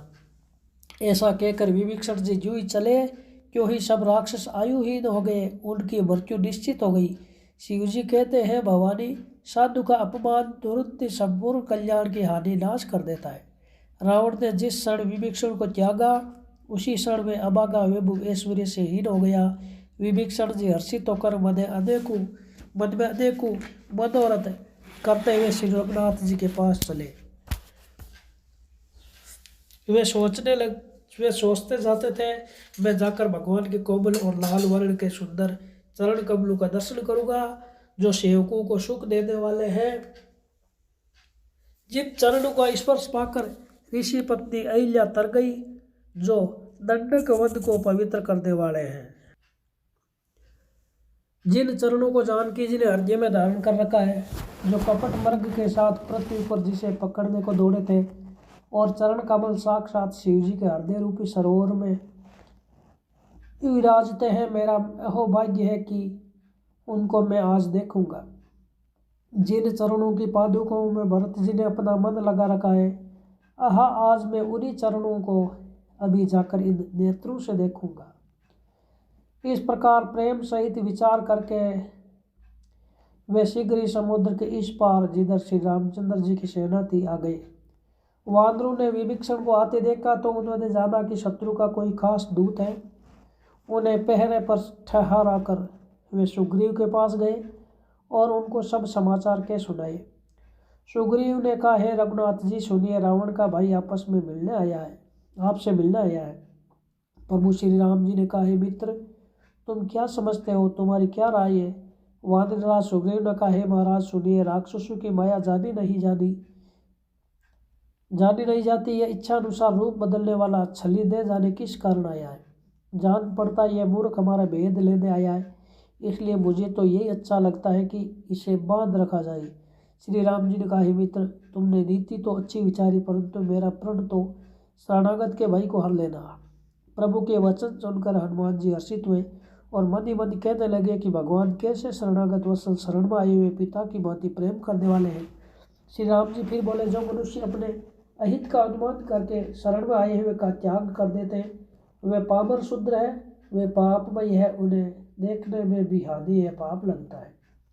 जिसे करोड़ों ब्राह्मणों की हत्या लगी हो, शरण में आने पर मैं उसे भी नहीं त्यागता। जीव जो ही मेरे सन्मुख होता है, क्यों ही उसके करोड़ों जन्मों के पाप नष्ट हो जाते हैं। पापी का यह सहज स्वभाव होता है कि मेरा भजन उसे कभी नहीं छुआता। यदि वह रावण का भाई निश्चय दुष्ट हृदय का होता तो क्या वह मेरे सम्मुख आ सकता था? जो मनुष्य निर्मल मन का होता है वही मुझे पाता है। मुझे कपट और छल छिद्र नहीं छुआते। यदि उसे रावण ने भेद लेने को भेजा है, तब भी है सुग्रीव, अपने को कुछ भी भय या हानि नहीं है, क्योंकि है सके जगत में जितने भी राक्षस है, लक्ष्मण क्षण भर में उन सबको मार सकते हैं, और यदि वे भयभीत होकर मेरे शरण आए तो मैं उसे प्राणों की तरह रखूंगा। कृपा के धाम श्री राम जी ने हंसकर कहा, दोनों ही स्थिति में उसे ले आओ। तब अंगद और हनुमान जी सहित सुग्रीव जी कृपालु श्री राम की जय हो कहते हुए चले। विभीषण को आदर सहित आगे करके वानर फिर वह चले जहाँ करुणा की खान श्री रघुनाथ जी थे। नेत्रों को आनंद का दान देने वाले दोनों भाइयों को विभीषण जी ने दूर ही से देखा। फिर शोभा के धाम श्री राम जी को देखकर वे पलक मारना रोक कर ठिठक कर स्तब्ध होकर एकटक देखते रह गए। भगवान की विशाल भुजाएं हैं, लाल कमल के समान नेत्र है और शरणागत के भय का नाश करने वाला सावला शरीर है। सिंह से कंध है, विशाल वक्षस्थल, चौड़ी छाती, अत्यंत शोभा दे रहा है। असंख्य कामदेव के मन को मोहित करने वाला मुख है। भगवान के स्वरूप को देखकर विभीषण जी के नेत्रों में जल भराया और शरीर अत्यंत पुलकित हो गया। फिर मन में धीरज धरकर उन्होंने कोमल वचन कहे, हे नाथ, मैं 10 मुख रावण का भाई हूँ। हे देवताओं के रक्षक, मेरा जन्म राक्षस कुल में हुआ है। मेरा तापसी शरीर है, स्वभाव से ही मुझे पाप प्रिय है, जैसे उल्लू को अंधकार पर सहज सने होता है। मैं कानों से आपका सुयश सुनकर आया हूँ कि प्रभु बहु के भय का नाश करने वाले, हे दुखियों के दुख दूर करने वाले और शरणागत को सुख देने वाले श्री रघुवीर, मेरी रक्षा कीजिए, मेरी रक्षा कीजिए। प्रभु ने उन्हें ऐसा कहकर दंडवत करते देखा तो वे अत्यंत हर्षित होकर तुरंत उठे। विभीषण जी के दीन वचन सुनने पर प्रभु के मन को बहुत ही भाए। उन्होंने अपनी विशाल भुजाओं से पकड़कर उनको हृदय से लगा लिया। छोटे भाई लक्ष्मण जी सहित गले मिलकर उनको अपने पास बैठाकर श्री राम जी भक्तों के भाई को हरने वाले वचन बोले, हे लंकेश, परिवार सहित मेरी कुशल कहो, तुम्हारा निवास बुरी जगह पर है। दिन रात दुष्टों की मंडली में बसते हो। ऐसी दशा में है सके तुम्हारा धर्म किस प्रकार निभता है। मैं तुम्हारी सब रीति आचार व्यवहार जानता हूँ। तुम अत्यंत नीति निपुण हो, तुम्हें अनिति नहीं सुहाती। हे तात, नरक में रहना वर अच्छा है, परंतु विधाता दुष्ट का संग कभी दे दे। विभीषण जी ने कहा, हे रघुनाथ जी, अब आपके चरणों का दर्शन कर कुशल से हूँ, जो आपने अपना सेवक जानकर मुझ पर दया की है। तब तक जीव की कुशल नहीं और सपने में भी उसके मन को शांति है, जब तक वह शौक के घर काम विषय वासना को छोड़कर श्री राम जी को नहीं भजता। लोभ मोह मत्सर डाय मद और मान आदि अनेकों दुष्ट अभी तक हृदय में बसते हैं, जब तक कि मन धनुष बाण और कमर में तरकस धारण किए हुए श्री रघुनाथ जी हृदय में नहीं बसते। ममता पूर्ण अंधेरी रात है, जो राग द्वेष रूपी उल्लू को सुख देने वाली है। वह ममता रूपी रात्रि तभी तक जीव के मन में बसती है, जब तक प्रभु का प्रताप रूपी सूर्य उदित नहीं होता। श्री राम जी, हे श्री राम जी, आपके चरण विंदर के दर्शन कर अब मैं कर्म कुशल से हूँ। मेरे भारी भाई मिट गए। हे कृपालु, आप जिस पर अनुकूल होते हैं उसे तीनों प्रकार के भव, शूल, आध्यात्मिक, आदि देविक और आदि भौतिक ताप नहीं व्यापते। मैं अत्यंत नीच स्वभाव का राक्षस हूँ। मैंने कभी शुभ आचरण नहीं किया। जिनका रूप मुनियों के भी ध्यान में नहीं आता, उन प्रभु ने स्वयं हर्षित होकर मुझे हृदय से लगा लिया। हे कृपा और सुख के पूज्य श्री राम जी, मेरा अत्यंत असीम सौभाग्य है जो मैंने ब्रह्मा और शिव जी के द्वारा सेवित युगल चरण कमलों को अपने नेत्रों से देखा। श्री राम जी ने कहा, हे सखा सुनो, मैं तुम्हें अपना स्वभाव कहता हूँ, जिसे काग भूषुंडी शिव जी और पार्वती जी भी जानती है। कोई मनुष्य संपूर्ण जड़ चेतन जगत का द्रोही हो, यदि वे भी भयभीत होकर मेरी शरण तक कर आ जाए और मोह मद तथा नाना प्रकार के छल कपट त्याग दे, तो मैं उससे बहुत शीघ्र साधु के समान कर देता हूँ। माता पिता, भाई पुत्र, स्त्री शरीर, धन घर, मित्र और परिवार, इन सब के ममत्व रूपी तागों को बटोर कर और उन सब की एक डोरी बटकर उसके द्वारा जो अपने मन को मेरे चरणों में बांध देता है, सारे शारीरिक संबंधों का केंद्र मुझे बना लेता है, जो समदर्शी है, जिसे कुछ इच्छा नहीं है और जिसके मन में हर्ष शोक और भय नहीं है, ऐसा सज्जन मेरे हृदय में कैसे बसता है, जैसे लोभी के हृदय में धन बसा करता है। तुम शरीर के संत ही मुझे प्रिय है और मैं किसी के दिहोरे देह धारण नहीं करता। जो सगुण भगवान के उपासक है, दूसरे के हित में लगे रहते हैं, नीति और नियमों में दृढ़ है और जिन्हें ब्राह्मणों के चरणों में प्रेम है, वे मनुष्य मेरे प्राणों के समान है। हे लंकापति सुनो, तुम्हारे अंदर उपयुक्त सब गुण है, इससे तुम मुझे अत्यंत प्रिय हो। श्री राम जी के वचन सुनकर सब वानरों के समूह कहने लगे, कृपा के समय श्री राम जी की जय हो। प्रभु की वाणी सुनते हैं और उसे कानों के लिए अमृत जानकर विभीषण जी अगाते नहीं है। वे बार बार श्री राम जी के चरण कमलों को पकड़ते हैं। अपार प्रेम है, हृदय में समाता नहीं है। विभीषण जी ने कहा, हे देव, हे चराचर जगत के स्वामी, हे शरणागतों के रक्षक, हे सब के हृदय भीतर की जानने वाले, सुनिए, मेरे हृदय में पहले कुछ वासना थी, वे प्रभु के चरणों की प्रीति रूपी नदी में बह गई। अब तो हे कृपालु, शिव जी के मन को सदैव प्रिय लगने वाली अपनी पवित्र भक्ति मुझे दीजिए।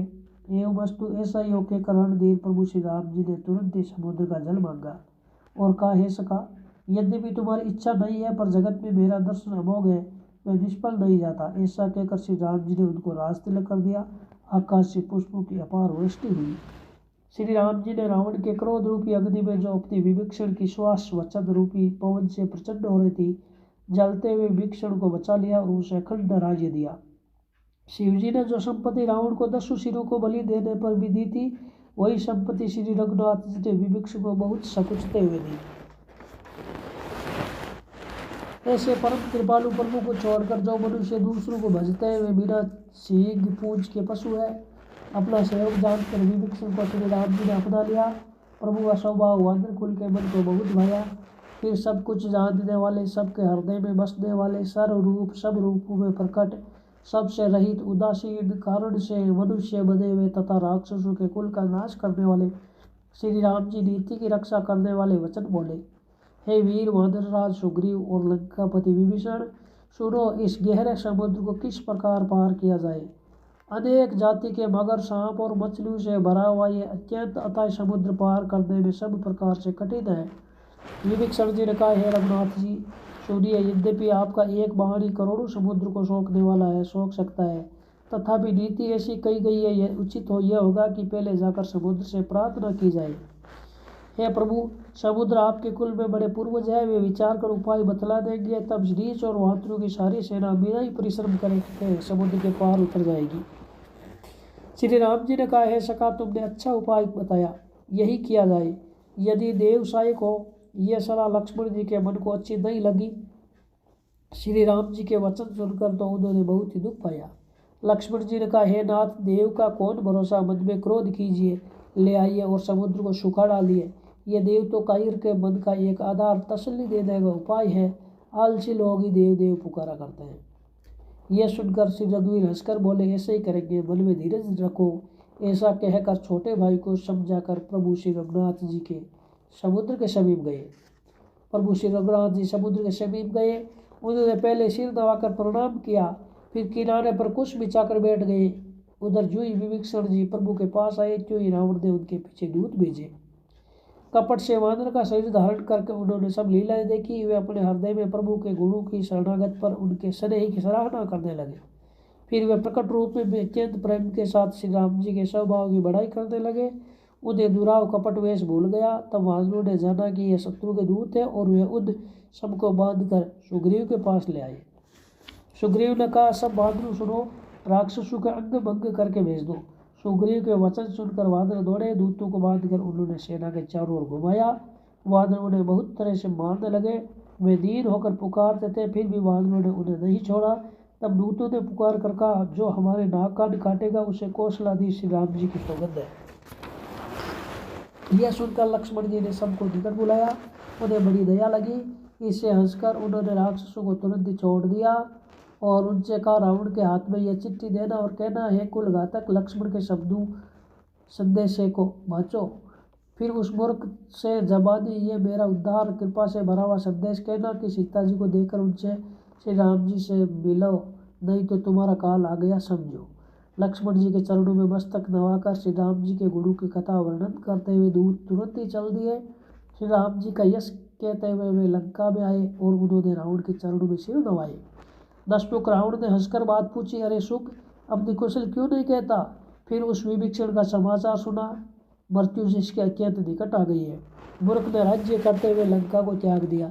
अब जो का कीड़ा गुद बनेगा, जो के साथ जैसे गुद भी पिस जाता है, वैसे नर वानरों के साथ वह भी मारा जाएगा। फिर भालू और वानरों की सेना का हल्के जो कठिन काल की प्रेरणा से यह चली आई है और जिनके जीवन का रक्षक कोमल चित्त वाला बेचारा समुद्र बन गया। अचानक उनके और राक्षसों के बीच में यदि समुद्र न होता तो अब तक राक्षस उन्हें मारकर खा गए होते। फिर उन तपस्वियों की बात बता जिनके हृदय में मेरा बड़ा डर है। उनसे तेरी भेंट हुई या वे कानों से मेरा सुयश सुनकर ही लौट गए? शत्रु सेना का तेज और बल बताता क्यों नहीं? तेरा चित्त बहुत ही चकित भौचक्का सा हो रहा है। दूत ने कहा, हे नाथ, आपने जैसी कृपा करके पूछा वैसे ही क्रोध छोड़कर मेरा कहना मानिए, मेरी बात पर विश्वास कीजिए। जब आपका छोटा भाई श्री राम जी से जाकर मिला, तब उसके पहुंचते ही श्री राम जी ने उसको राज तिलक कर दिया। हम रावण के दूत हैं। ये कानून से सुनकर वानरों ने हमें बांधकर बहुत कष्ट दिए, यहाँ तक कि वे हमारे नाक कान काटने लगे। श्री राम जी की शपथ दिलाने पर कहीं उन्होंने हमको छोड़ा। हे नाथ, आपने श्री राम जी की सेना पूछी, सो वह तो 100 करोड़ मुख से भी वर्णन नहीं की जा सकती। अनेकों रंगों के भालू और वानरों की सेना है, जो भयंकर मुख वाले, विशाल शरीर वाले और भयानक है। जिसने नगर को जलाया और आपके पुत्र अक्षय कुमार को मारा, उसका बल तो सब वानरों में थोड़ा है। असंख्य नामों वाले बड़े ही कठोर और भयंकर योद्धा है, उसमें असंख्यों हाथियों का बल है और वही वे बड़े ही विशाल है। दिविद, मयंद, नील, नल, अंगद, गढ़, विकटाश्य, दधिमुख, केसरी, निषट, सठ और जाम्बवान, इन नामों के सभी वानर बहुत ही सभी बल की राशि वाले बलवान है। ये सब वानर बल में सुग्रीव के समान है और इनके जैसे एक दो नहीं करोड़ों हैं। उन बहुत 100 को गिन ही कौन सकता है। श्री राम जी की कृपा से उनमें अतुलनीय बल है। वे तीनों लोगों को तृण के समान तुच्छ समझते हैं। हे दशग्रीव, मैंने कानून से ऐसा सुना है कि 18 पदम तो अकेले वानरों की सेनापति है। हे सेनापति, उस सेना में कोई ऐसा वानर नहीं है जो आपको रण में न जीत सके। सबके सब अत्यंत क्रोध से हाथ बींचते हैं, पर श्री रघुनाथ जी उन्हें आज्ञा नहीं देते। हम मछली और सांपों सहित समुद्र को सोख लेंगे, नहीं तो बड़े बड़े पर्वतों से उसे भरकर पूर पाड़ देंगे और रावण को मसल कर धूल में मिला देंगे। सब वानर ऐसे ही वचन कह रहे हैं, सब सहज ही लीडर है, इस प्रकार गरजते और डबड़ते हैं मानो लंका को निगल ही जाना चाहते हो। सब वानर भालू सहज ही शूरवीर है, फिर उनके सिर पर प्रभु सर्वेश्वर श्री राम जी है। हे रावण, वे संग्राम में करोड़ों कलाओं को जीत सकते हैं। श्री रामचंद्र जी के तेज बल और बुद्धि की अधिकता को लाखों शेष भी नहीं कह सकते। वे ही एक ही बाण से सैकड़ों समुद्र को सोख सकते हैं, परंतु नीति निपुण श्री राम जी ने नीति की रक्षा के लिए आपके भाई से उपाय पूछा। उनके आपके भाई के वचन सुनकर वे समुद्र से राह मांग रहे हैं। उनके मन में कृपा भरी है, इसलिए वे उसे सोखते नहीं। दूतों के यह वचन सुनते ही रावण खूब हंसा और बोला, जब ऐसी बुद्धि है तभी तो वानरों को सहायक बनाया है। स्वाभाविक ही डरपोक विभीषण के वचनों को प्रणाम करके उन्होंने समुद्र से मचलना माल हट ठाना है। रे मूर्ख, झूठी बढ़ाई क्या करता है? बस मेरे शत्रु राम के बल और बुद्धि की था पाली। जिसके विभीषण जैसा डरपोक मंत्री हो, उससे जगत में विजय और विभूति ऐश्वर्य का। दुष्ट रावण के वचन सुनकर दूत को क्रोध बढ़ गया। उसने मौका समझकर पत्रिका निकाली और कहा, श्री राम जी के छोटा भाई लक्ष्मण ने यह पत्रिका दी है। हे नाथ, इसे बचवा कर छाती ठंडा कीजिए। रावण ने हंसकर उसे बाएं हाथ से लिया और मंत्री को बुलवा कर ये मूर्ख उसे बचाने लगा। पत्रिका में लिखा था, अरे मूर्ख, केवल बातों ही सही मन को रिझा कर अपने कुल को नष्ट भ्रष्ट न कर। श्री राम जी से विरोध करके तुम विष्णु ब्रह्म और महेश की शरण जाने पर भी नहीं बचेगा। या तो अभिमान छोड़कर अपने छोटे भाई विभीषण की भांति प्रभु के चरण कमलों का भ्रमण बन जा, अथवा रे दुष्ट, श्री राम जी के बाण रूपी अग्नि में परिवार सहित पतंगा हो जा। दोनों में से जो अच्छा लगे सो कर। पत्रिका सुनते ही रावण मन में भयभीत हो गया, परंतु मुख से मुस्कुराता हुआ वह सबको सुनाकर कहने लगा, जैसे कोई पृथ्वी पर पड़ा हुआ हाथ से आकाश को पकड़ने की चेष्टा करता हो, वैसे यह छोटा भाई तपस्वी लक्ष्मण वाग विलास करता है, डींग हाँकता है। सूकदूत ने कहा, है नाथ, अभिमानी स्वभाव को छोड़कर इस पत्रिका में लिखी सब बातों को सत्य समझिए। क्रोध छोड़कर मेरा वचन सुनिए। है नाथ, श्री राम जी से वेद त्याग दीजिए। यद्यपि श्री रघुवीर समस्त लोकों के स्वामी है, पर उनका स्वभाव अत्यंत ही कोमल है। मिलते ही प्रभु आप पर कृपा करेंगे और आपका एक भी अपराध वे हृदय में नहीं रखेंगे। जानकी जी श्री रघुनाथ जी को दे दीजिए। हे प्रभु, इतना कहना मेरा कीजिए। जब उस दूत ने जानकी जी को देने के लिए कहा, तब दुष्ट रावण ने उसको लात मारी। वे भी विभीषण की भांति चरणों में सिर दबाकर वही चला जहाँ कृपा सागर श्री रघुनाथ जी थे। प्रणाम करके उसने अपनी कथा सुनाई और श्री राम जी की कृपा से अपनी गति मुनि का स्वरूप पाई। शिव जी कहते हैं, भवानी, वे ज्ञानी मुनि था, अगस्त्य ऋषि के शाप से राक्षस हो गया था। बार बार श्री राम जी के चरणों की वंदना करके वे मुनि अपने आश्रम को चला गया। इधर 3 दिन बीत गए, किंतु जल समुद्र विनय ही नहीं मानता। तब श्री राम जी क्रोध सहित बोले, बिना भय के प्रीति नहीं होती। ये लक्ष्मण, धनुष बाण लाओ, मैं अग्निबाण से समुद्र को सोख डालूं। मूर्ख, विनय कुटिलता के साथ प्रीति स्वभाव की एक अंजूर से सुंदर नीति उदारता का उपदेश। ममत्वा में फंसे हुए मनुष्य से ज्ञान की कथा, अत्यंत लोभी से वैराग्य का वर्णन, क्रोध से सब शांति की बात और कामी से भगवान की कथा, इनका वैसा ही फल होता है जैसा उस समय बीज बोने से होता है, अर्थात उसमें बीज बोने की भांति ये सब व्यर्थ हो जाता है। ऐसा कहकर श्री रघुनाथ जी ने धनुष चढ़ाया। ये मत लक्ष्मण जी के मन को बहुत अच्छा लगा। प्रभु ने भयानक अग्निबाण से दान किया, जिससे समुद्र के हृदय के अंदर अग्नि की ज्वाला उठी। मगर सांप तथा मछलियों के समूह व्याकुल हो गए।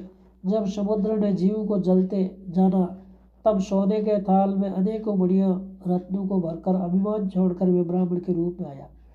काकभूषण जी कहते हैं, गरुड़ जी सुनिए, चाहे कोई करोड़ों उपाय करके सींचे, पर केला तो काटने पर ही फलता है। नीच विनय से नहीं मानता, वे डांटने पर ही झुकता है, रास्ते पर आता है। समुद्र ने भयभीत होकर प्रभु के चरण पकड़ कर कहा, है नाथ, मेरे सब अवगुण दोष क्षमा कीजिए। है नाथ, आकाश, वायु, अग्नि, जल और पृथ्वी इन सब की करनी स्वभाव से जड़ है। आपकी प्रेरणा से माया ने सृष्टि के लिए उत्पन्न किया है। सब ग्रंथों ने यही गाया है, जिसके लिए स्वामी की जैसी आज्ञा है वे उसी प्रकार से रहने में सुख पाता है। प्रभु ने अच्छा किया जो मुझे शिक्षा दंड दी, किंतु मर्यादा जीव का स्वभाव भी आपकी ही बनाई हुई है। ढोल, गंवार, शूद्र, पशु और स्त्री ये सब शिक्षा के अधिकारी हैं। प्रभु के प्रताप से मैं सूख जाऊंगा और सेना पार उतर जाएगी। इसमें मेरी बड़ाई नहीं है, मेरी मर्यादा नहीं रहेगी। तथापि प्रभु की आज्ञा पहल है, अर्थात आपकी आज्ञा को उल्लंघन नहीं हो सकता। ऐसा वेद गाते हैं। अब आपको जो अच्छा लगे मैं तुरंत वही करूं। समुद्र के अत्यंत विनीत वचन सुनकर कृपालु श्री राम जी ने मुस्कुरा कर कहा, हे तात, जिस प्रकार वानरों की सेना पार उतर जाए वे उपाय बताओ। समुद्र ने कहा, हे नाथ, नील और नल दो वानर भाई है। उन्होंने लड़कपन में ऋषि से आशीर्वाद पाया था। उसके स्पर्श कर लेने से ही भारी भारी पहाड़ भी आपके प्रताप से समुद्र पर तैर जाएंगे। मैं भी प्रभु की प्रभुता को हृदय में धारण कर अपने बल के अनुसार जहाँ तक मुझसे मन पड़ेगा सहायता करूँगा। हे नाथ, इस प्रकार समुद्र को बंधाइए जिसे तीनों लोकों में आपका सुंदर यश गाया जाए। इस बाण से मेरे उत्तर तट पर रहने वाले पाप के राशि दुष्ट मनुष्य का वध कीजिए। कृपालु और रणधीर श्री राम जी ने समुद्र के मन की पीड़ा सुनकर उसे तुरंत ही हर लिया, अर्थात बाण से उन दुष्टों का वध कर दिया। श्री राम जी का भारी बल और पौरोष देखकर समुद्र हर्षित होकर सुखी हो गया। उसने उन दुष्टों का सारा चरित्र प्रभु को कह सुनाया। फिर चरणों की वंदना करके समुद्र चला गया। समुद्र अपने घर चला गया। श्री रघुनाथ जी को यह मत उसकी सलाह अच्छा लगा। यह चरित्र कलयुग के पापों को हरने वाला है। इसे तुलसीदास जी ने अपनी बुद्धि के अनुसार गाया है। श्री रघुनाथ जी के गुण समूह सुख के धाम, संदेह का नाश करने वाले और विषाद का दमन करने वाले हैं। अरे मूर्ख मन, तू इस संसार का सब आशा भरोसा त्याग कर निरंतर इन्हें गा और सुन। श्री रघुनाथ जी का गुणगान संपूर्ण सुंदर मंगलों का देने वाला है। जो इसे आदर सहित सुनेंगे वे बिना किसी जहाज अन्य साधन के ही भवसागर को तर जाएंगे। मास पारायण 24 को विश्राम। ओम श्री रामचरितमानस से सकल कली कलुष विध्वंस ने पंचम सोपान सुंदरकांड श्री राम जी महाराज को अर्पण हुए। कलयुग के समस्त पापों का नाश करने वाले श्री रामचरितमानस का ये 5वां सोपान सुंदरकांड हिंदी भाषा में प्रभु श्री रामचंद्र जी को अर्पण हुए। सुंदरकांड की जय हो। बोलो बालाजी महाराज की जय हो। इस प्रकार सुंदरकांड का पाठ हिंदी रूप में पूरा हुआ।